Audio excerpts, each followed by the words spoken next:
There's a lot of kids that need a home, and I can't take them all. There you go. I would if I could, but I can't take them all. I became a foster parent because I was a foster child. People come into foster care for different reasons. Mine was neglect and abuse. So to go into a home where you don't know anyone, everyone's new, it's hard to fit in. I had no value. I felt I had no worth. I was just there. I existed. I just existed. Unfortunately, I was a dollar bill. And the other foster children were the same.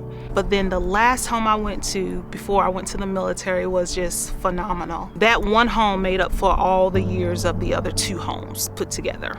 So it was well worth it. And I think it was at that point where I knew this is what I'm supposed to do. I was 16 and said I was going to be a surrogate mother. I just didn't know it would be like this. I think I'm probably one of the few who can say I am doing exactly what I was created to do before my mother's womb. And I honestly believe that.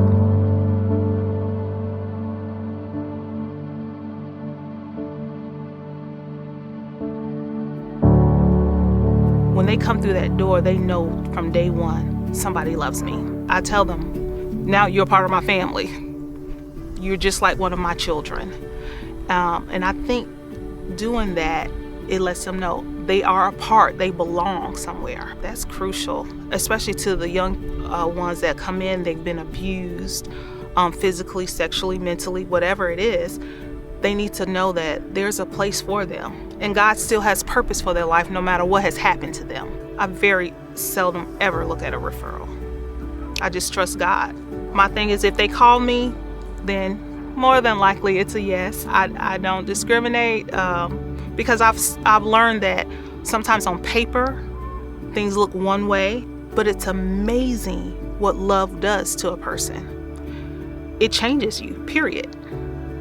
It changes you. My 15-year-old, when he first came, he was 9 and he was a handful. He had been locked in a closet. Didn't know where his next meal was coming from. Drug addicted father, mother totally out the picture, just abandoned. And he was lost. But to see him today as a 15-year-old, you would think that's not him. That's a totally different person. When you know that you're loved and you're cared for, you can't help but be molded and shapen by that love. And that's what I see with him. When people have always told you, you're no good, you're never going to amount to anything, you begin to believe that. My referral read that I was incorrigible, meaning it couldn't change. And that stuck with me for years.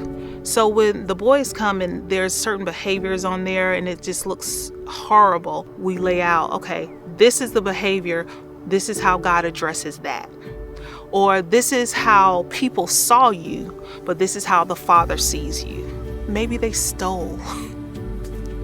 Well, you don't have to be a thief because stealing is what you did, but that's not who you are. You're a child of God. So I feel that my job is to tell them who God says that they are. And if you rehearse it enough, they begin to believe it, that they can be better than that piece of paper said that they were. And I let them know they can be productive. They don't have to let the things of their past hinder their future. But if anything, it should propel them. It should help them go further. Of course, I've learned a lot over all the years. A lot even about me. I wanted to see them change so bad. But the Father had to tell me, listen, one person plants, one person waters, but I get the increase. So my philosophy now, as long as I'm planting the seeds, as long as I'm watering, doing what God has called me to do, I know something to stick. Even when I do want to quit, because I've retired probably 3 or 4 times. But when you see the difference, it makes it worthwhile, for real. I have grown children that are out the house, and when they call me and they're doing well, or they'll say something that they remember I told them when they were in their teens, yeah. And so if it was just for one, I would do it all over again. this was the plan of God, in spite of all the ugly that has happened. I just believe that if you have that relationship with the Father, and this is your heart, you're capable of doing it.